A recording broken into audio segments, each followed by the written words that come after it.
Salam saudara yang dikasihi Tuhan. Masih dalam suasana memperingati hari pencurahan Roh Kudus. Kali ini saya mau mengajak saudara membaca Zakaria pasal yang keempat, ayat yang keenam. Maka berbicaralah ia, katanya, inilah firman Tuhan kepada Zerubabel, bunyinya, bukan dengan keperkasaan, dan bukan dengan kekuatan, melainkan dengan Rohku, firman Tuhan semesta alam. Saudaraku yang dikasihi Tuhan, pada awalnya murid-murid belum memahami di mana letak kuasa yang mereka lihat dimanifestasikan, ditunjukkan oleh Yesus Kristus pada saat mereka bersama-sama melayani. Lalu Yesus berkata, kamu tidak cukup kuat, kamu tidak cukup kuasa, kecuali Roh Kudus turun atas kamu. Itu disampaikan di dalam Kisah Para Rasul 1 ayat yang ke-8. Nah, dengan demikian, kita bisa memahami sedikit arti penglihatan yang dicatatkan oleh Zakaria ini, bahwa hidup ini bukan soal siapa yang perkasa. Hidup ini bukan soal siapa yang punya kekuatan. Tapi hidup ini berbicara tentang siapa yang berjalan bersama Roh Tuhan. Kiranya pencurahan Roh Kudus menyadarkan kita bahwa semestinya hidup ini kita izinkan dipimpin oleh Roh Kudus. Di dalam Yeremia 17 ayat 5 berkata, terkutuklah orang yang mengandalkan kekuatannya sendiri, yang mengandalkan manusia. Tetapi ayat yang ke-7 berkata, diberkatilah orang yang mengandalkan Tuhan. Saudara, pencurahan Roh Kudus menggantikan kekuatan kita menjadi kekuatan Allah.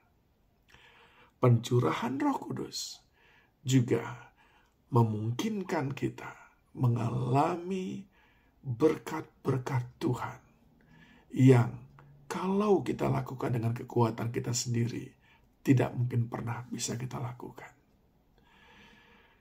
Ada hal-hal besar yang Tuhan sudah sediakan untuk kita hadapi, untuk kita kerjakan, untuk kita alami dan nikmati. Tetapi kita tidak pernah bisa menikmatinya apabila mengandalkan kekuatan sendiri. Orang-orang yang hidup dan kuat di dalam roh, merekalah yang mengalami hal-hal besar yang Tuhan sudah sediakan itu. Lihat, Petrus yang belum dipenuhi Roh Kudus hanyalah seorang pengecut. Ngomong besar, tapi sesudah penuh Roh Kudus, benar-benar dia orang yang besar, orang yang dipakai Tuhan. Paulus sebelum penuh Roh Kudus hanyalah seorang penjahat, sok hebat, sok pandai. Tapi sesudah penuh Roh Kudus, lihat kekuatannya yang luar biasa. Menginjil ke sana kemari, melayani ke sana kemari, menghadapi berbagai macam tekanan, tetap dengan kokoh iman, tidak pernah goyah. Bahkan dia memiliki ketetapan hati, hidup adalah Kristus, mati adalah keuntungan. Dari mana semua kekuatannya itu?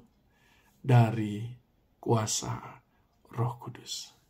Saudara ingin menjadi pengikut Kristus yang sebenarnya? Izinkan Roh Kudus yang menuntun hidup saudara, dan berjalanlah bersama Roh itu setiap waktu. Saudaraku, pencurahan Roh Kudus mestinya menyadarkan kita untuk menanggalkan segala kekuatan, kebanggaan, pengalaman, dan beralih kepada kekuatan yang datang daripada Tuhan.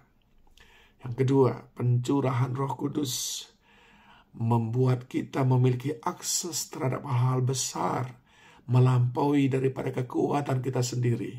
Karena yang mengerjakannya adalah kekuatan yang supranatural, yang datang daripada Tuhan, yang tidak pernah engkau lihat, yang tidak pernah engkau dengar, yang tidak pernah timbul dalam hatimu. Itu yang Tuhan sediakan bagimu. Orang-orang yang mengasihi Dia, yaitu yang terpanggil sesuai dengan kehendak Allah. Panggilan itu diresponi dengan taat pada pimpinan Roh. Biarlah semua kita mampu berkata, bukan dengan keperkasaan, bukan dengan kekuatanku, tapi oleh Roh Allah yang diam di dalamku. Selamat terus menikmati kebaikan-kebaikan Tuhan, karya-karya Roh Kudus yang dahsyat dalam hidup saudara. Tuhan Yesus memberkati.